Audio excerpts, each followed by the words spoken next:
Olá, meninos e meninas! O álcool presente nas bebidas alcoólicas é o etanol.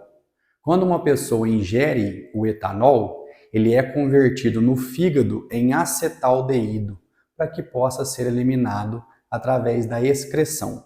O acetaldeído é um composto tóxico e é o principal responsável por causar os sintomas da ressaca.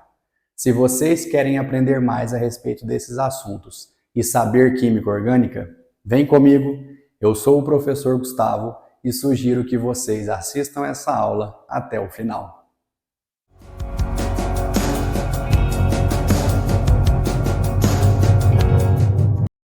Dando continuidade aqui então ao estudo das funções orgânicas com suas propriedades e características, hoje nós vamos introduzir aqui 3 novas funções orgânicas que possuem em comum o fato de possuírem o átomo de oxigênio. É isso mesmo.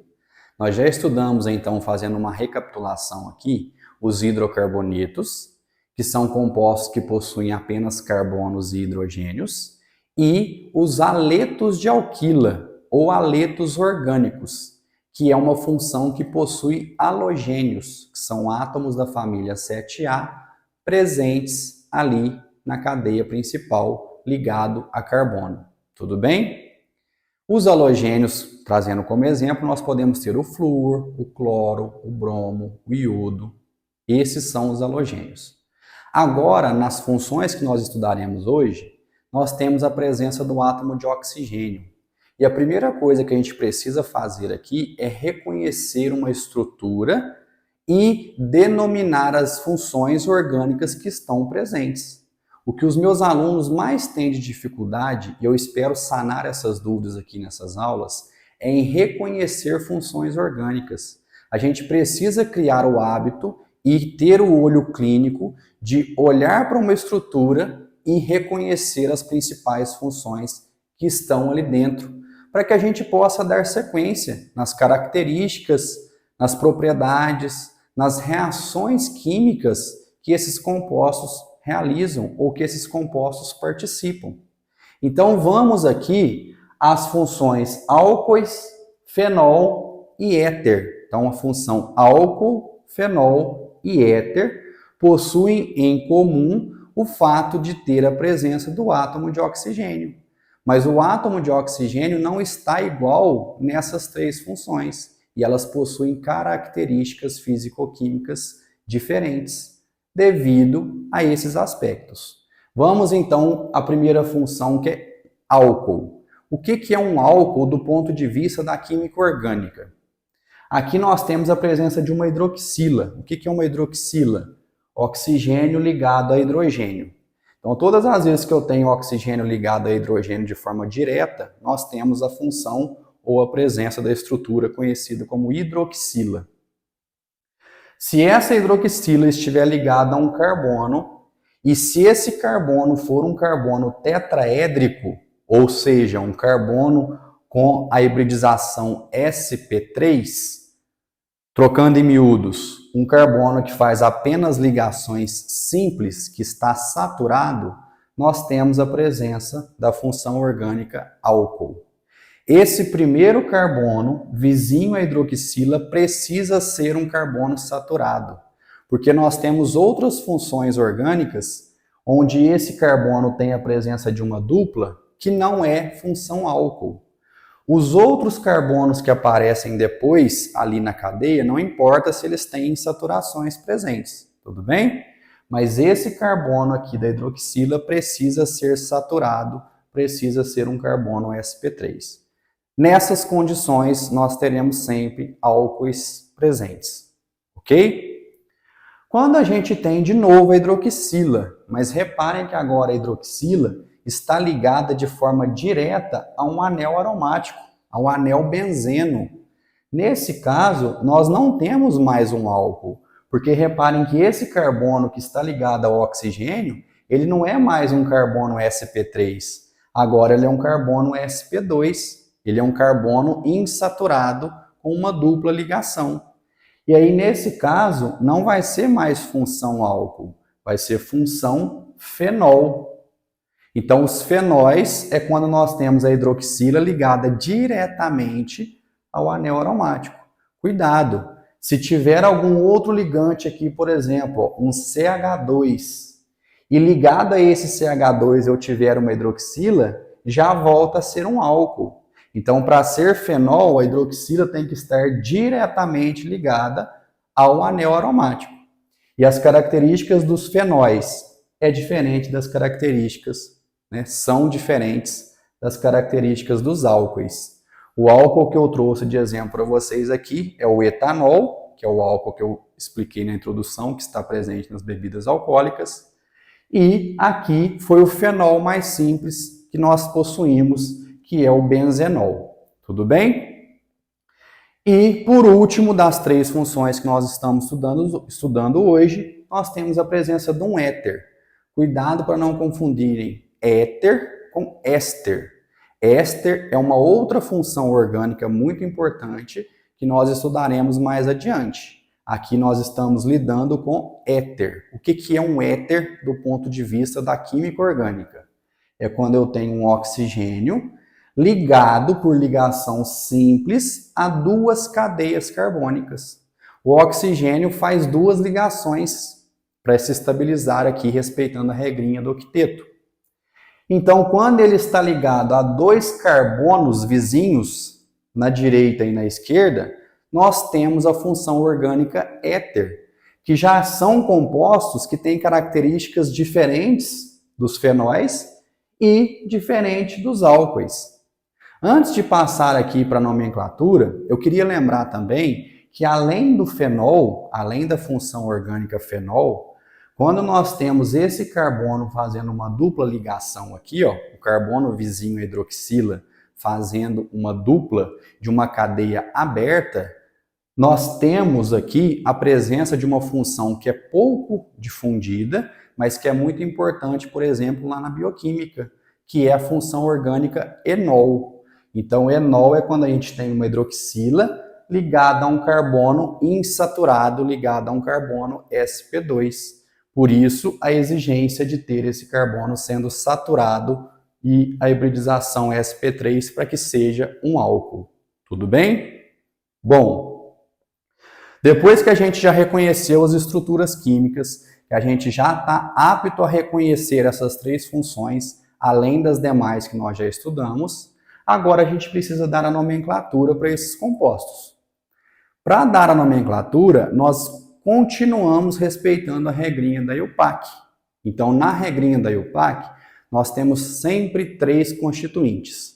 Nós temos o prefixo, que vem primeiro no nome, que é indicativo do número de carbonos presentes na cadeia principal. Nós já estudamos, quando tem um carbono é met, 2 carbonos é et, 3 prop e assim por diante. No meio, nós temos o infixo. O infixo é indicativo da característica do carbono. Se for um carbono saturado, um carbono que só faz ligações simples, o infixo é an. Se tiver a presença de uma dupla ligação, o infixo é en. Se tiver uma tripla ligação, o infixo é in. E o sufixo, que termina no finalzinho do nome aparece o sufixo, ele sempre vai ser indicativo da função orgânica ao qual aquele nome pertence. No caso dos hidrocarbonetos, o sufixo é O, a terminologia é O. Aqui nos álcoois, nós vamos trocar esse O por OL. Então, tira o O e coloca OL, porque álcool termina com OL. Então, a gente tira o O do hidrocarboneto e coloca OL. O restante das regrinhas permanece como era e como nós já estudamos. A única coisa diferente aqui agora é que a hidroxila do álcool vai ter preferência sobre as insaturações e sobre as ramificações. Mas vamos estudando aos poucos com os exemplos que eu volto a falar a respeito disso. Tudo bem? Bom, vamos a esse primeiro exemplo aqui que é um pouco mais simples. Reparem que na extremidade aqui, ó, eu já falei para vocês que se tem o oxigênio, significa que não tem carbono. Então, o primeiro carbono dessa estrutura, a gente começa a contar nesse vértice aqui, ó. Por isso, 1, 2, 3 carbonos na cadeia principal. Se vocês têm dúvida na estrutura de linhas, voltem nas aulas de estrutura de linhas, onde eu explico como que a gente faz para criar essa estrutura, para facilitar aqui, né, no processo de escrever essas estruturas no papel, no caderno, nos livros, para que vocês não tenham dúvida. Então, nós temos aqui uma hidroxila ligada a um carbono sp3, porque a gente suprimiu, mas aqui existe 2 hidrogênios, que nós não estamos representando. Se essa cadeia tem 3 carbonos, o prefixo é prop. Então, veja bem, olha lá, o prop, indicativo de 3 carbonos. Só temos ligações simples, portanto, o infixo é an. E a hidroxila, ela está inserida no carbono de número 1. Então, eu posso separar por hífen 1 e colocar o sufixo ol. Só que quando o sufixo ele vai ser representado pelo número 1, eu já disse para vocês que a gente pode suprimir. Então, ao invés de colocar propan 1ol, a gente pode colocar simplesmente o propanol, porque aí já fica subentendido que a hidroxila está no carbono de número 1. Porque quando ela aparece num carbono diferente de 1, a gente precisa obrigatoriamente representar o número. Tudo bem? Vamos a esse segundo exemplo aqui, ó. A cadeia principal tem 6 carbonos. O prefixo de 6 é ex. Só que aqui nós já temos agora, ó, 2 hidroxilas alcoólicas presentes. 2 hidroxilas de álcool. Reparem o seguinte, se a gente começar a enumerar aqui, ó, da direita para a esquerda, as hidroxilas ficariam no carbono de número 4 e 5. 4 mais 5 é igual a 9. Se a gente começa da esquerda para a direita, as hidroxilas ficam no carbono de número 2 e 3. 2 mais 3, 5. 5 é menor do que 9. Então, obrigatoriamente, nesse caso desse exemplo, a gente tem que começar da esquerda para a direita.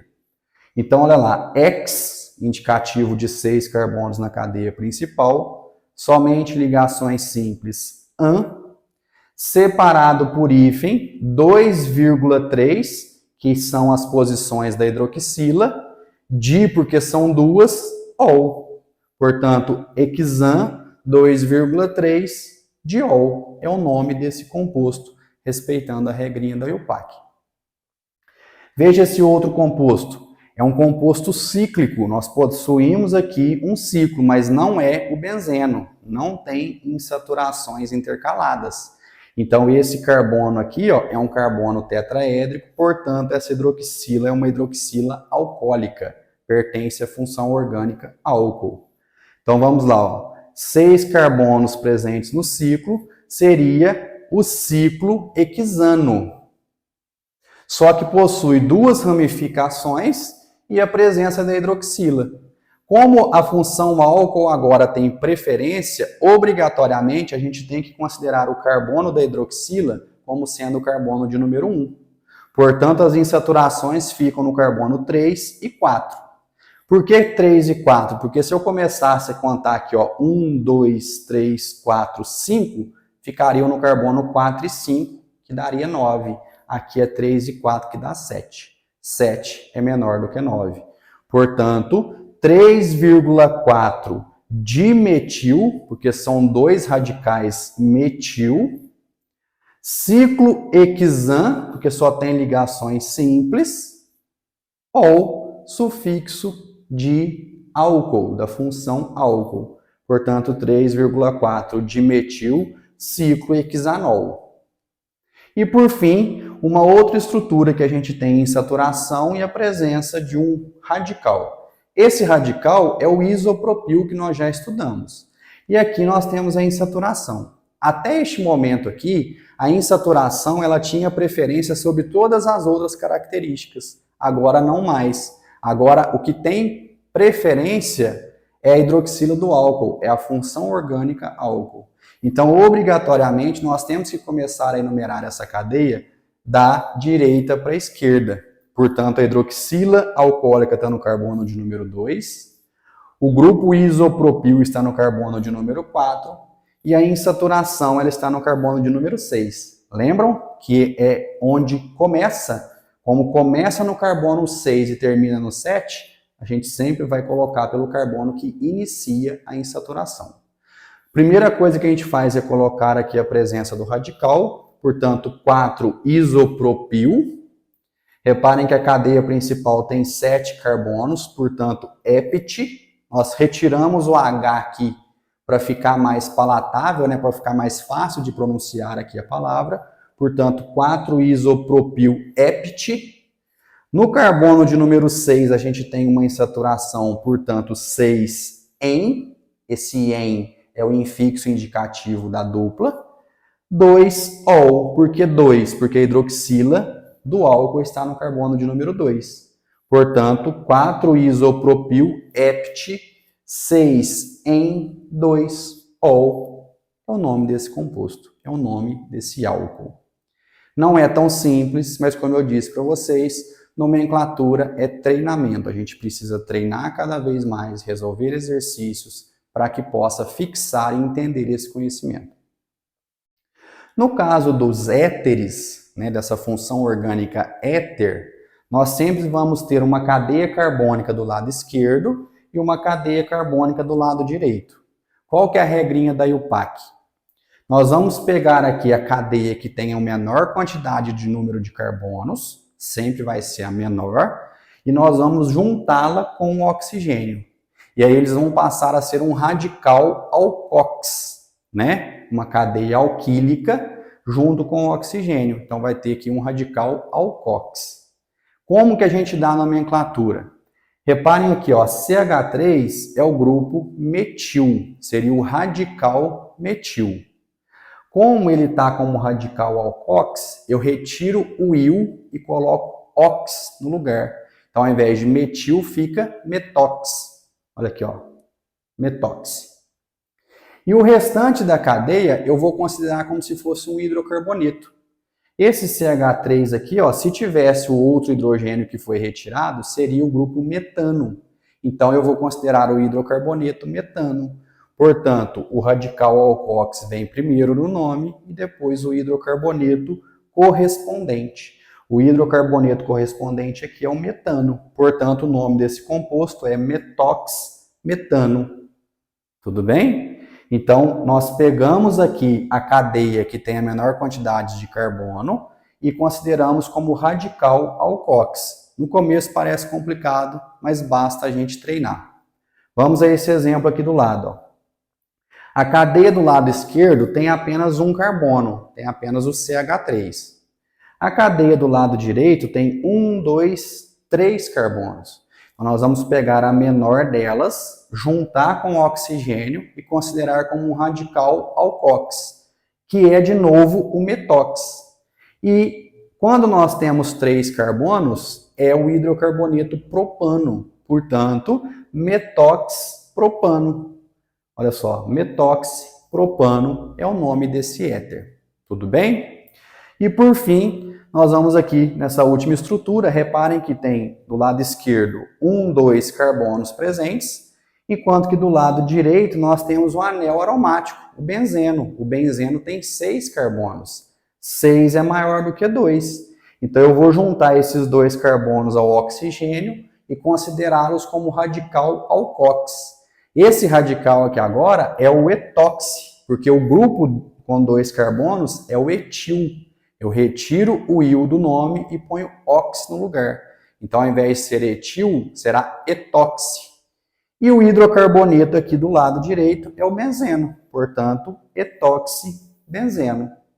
Lembrando sempre que se o nome começa a complicar demais, se a molécula for grande demais, a gente sempre terá nome comercial para esses compostos. A gente dá nomenclatura e respeita as regrinhas da IUPAC para compostos um pouco mais simples, tudo bem? E a importância maior do ponto de vista de nomenclatura é que a gente seja capaz de desenhar a estrutura, o composto orgânico, a partir do seu nome. Porque hoje em dia os nomes é mais fácil de serem pesquisados, tudo bem?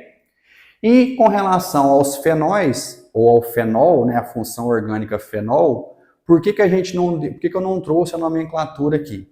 Porque a nomenclatura vai ser idêntica, Só que no final, ao invés de eu colocar aqui o benzeno, como era para os hidrocarbonetos aromáticos, a gente substitui benzeno por fenol. Então, se for, por exemplo, aqui, ó, esse caso aqui é o fenol, né? Se tivesse algum outro radical, seria o nome do radical e eu ia terminar com a palavra fenol. Então, seria, por exemplo, se aqui fosse um grupo metil, seria metilfenol. Só que como o fenol tem vários compostos bastante importantes já estudados, no caso dos fenóis é muito mais comum nomes comerciais. Então, os fenóis já são muito mais representados por seus nomes comerciais do que pela regrinha e o PAC. Mas se ela aparecer, eu vou dar o nome do composto e sempre no final vai aparecer a palavrinha fenol, como nós vimos para o caso dos hidrocarbonetos aromáticos, que nós colocávamos aqui o sufixo sendo o benzeno. Tudo bem? Bom, eu espero que vocês tenham entendido desse lado aqui do quadro e agora a gente vai estudar esse lado aqui do quadro para a gente entender as propriedades físicas envolvendo estes compostos. Bom, desse lado aqui então do quadro, nós vamos estudar aqui as propriedades físicas envolvendo essas três funções orgânicas. Ponto de ebulição e solubilidade são itens muito cobrados atualmente, porque para a gente responder questões envolvendo as propriedades físicas, exige um certo grau de raciocínio. E as provas hoje em dia querem saber se a gente consegue raciocinar aqui em cima do problema que foi dado. Tudo bem? Então veja bem, nós já estudamos ponto de ebulição, por exemplo, para os hidrocarbonetos. Hidrocarbonetos com poucos carbonos são gases à temperatura ambiente. O metano, o etano, propano, butano são gases, porque eles têm o ponto de ebulição baixo, porque só tem interações do tipo Van der Waals mantendo essas moléculas unidas. No caso dos álcoois, principalmente aqui, nós já temos a presença agora do oxigênio ligado ao hidrogênio. O oxigênio, pessoal, é um átomo extremamente eletronegativo. Nós já estudamos essa característica, mas a gente precisa sempre se lembrar o que ela significa. Átomos eletronegativos gostam de elétrons e atraem elétrons para cima deles. Então, quando o oxigênio se liga ao carbono ou quando o oxigênio se liga ao hidrogênio, ele atrai os elétrons desses átomos para cima dele. E isso cria um polo. Então, veja bem, o oxigênio fica com um polo negativo, enquanto que o hidrogênio e o carbono ficam com polos positivos. A gente representa por carga parcial positiva, tanto no carbono quanto no hidrogênio. Esse símbolo aqui é de carga parcial, enquanto que o oxigênio fica com uma carga parcial negativa.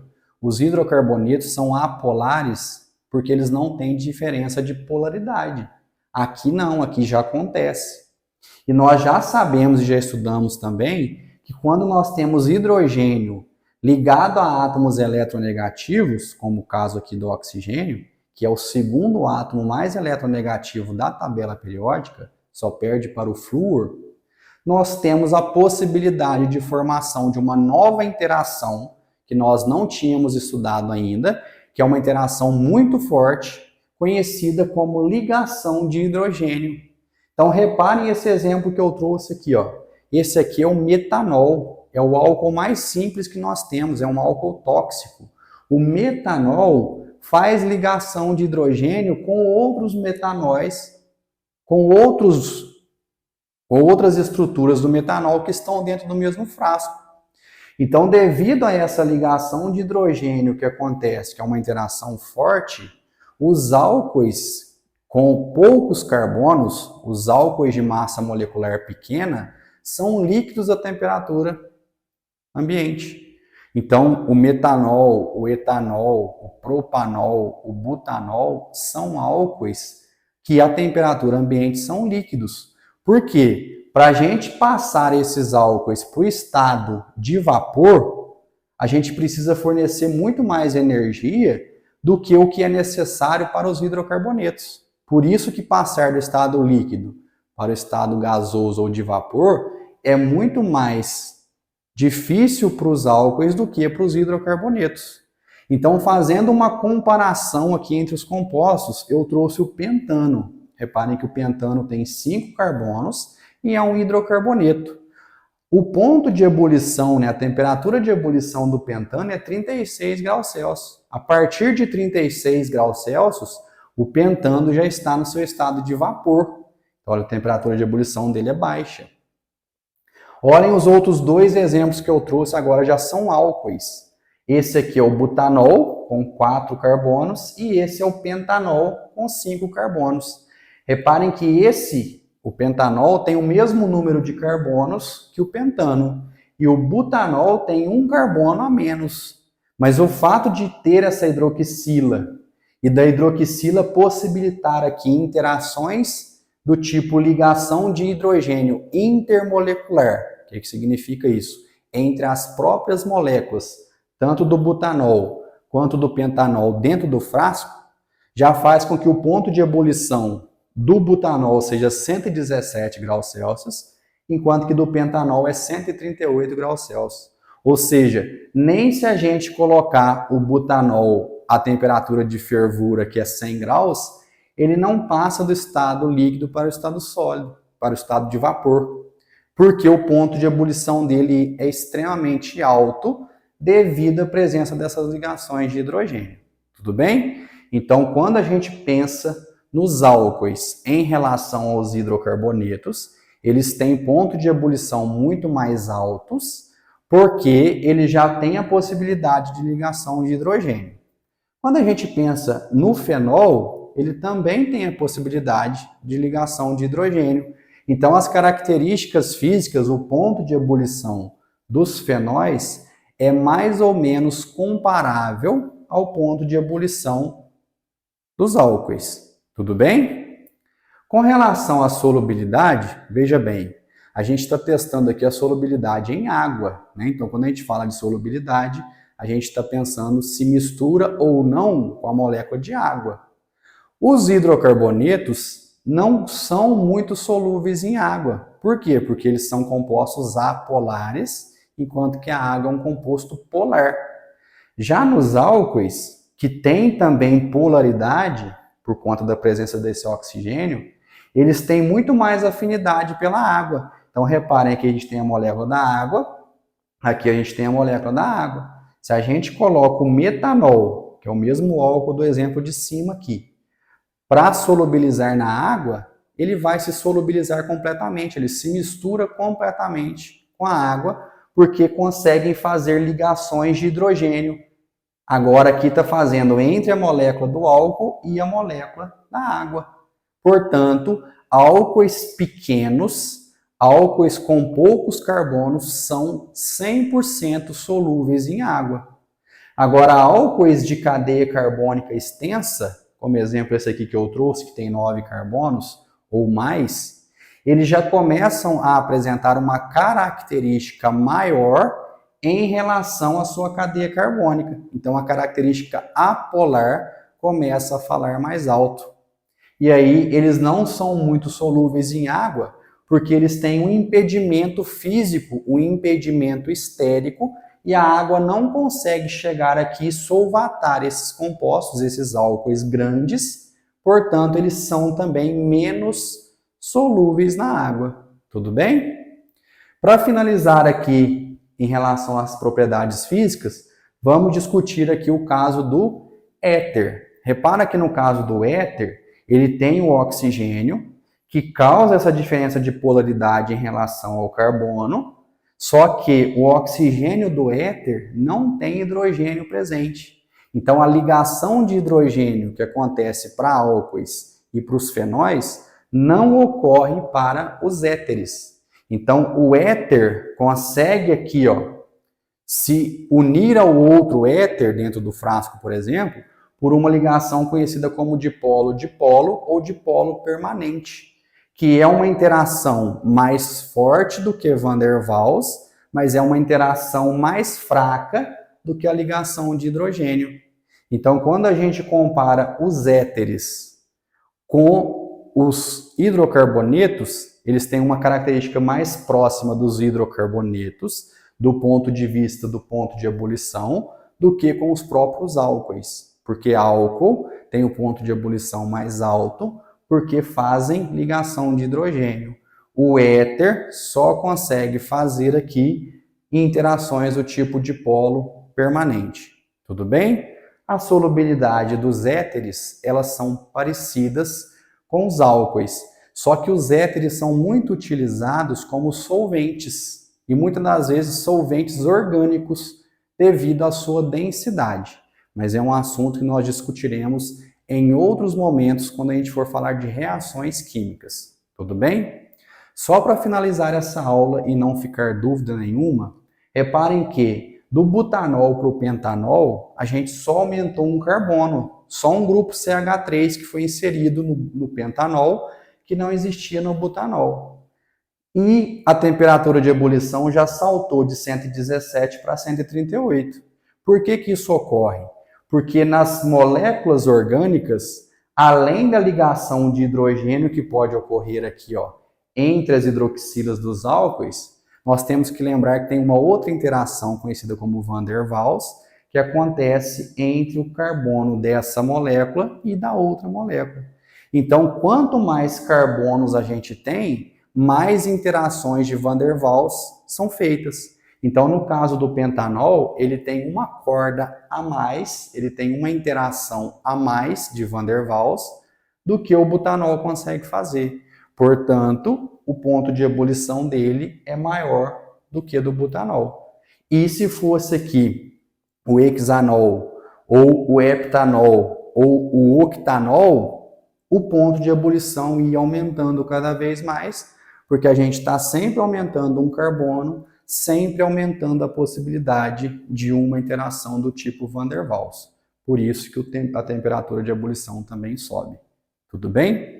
Bom, eu espero sinceramente que vocês tenham entendido essa aula, que faça sentido para vocês, que ajudem vocês nos estudos e na resolução de exercícios.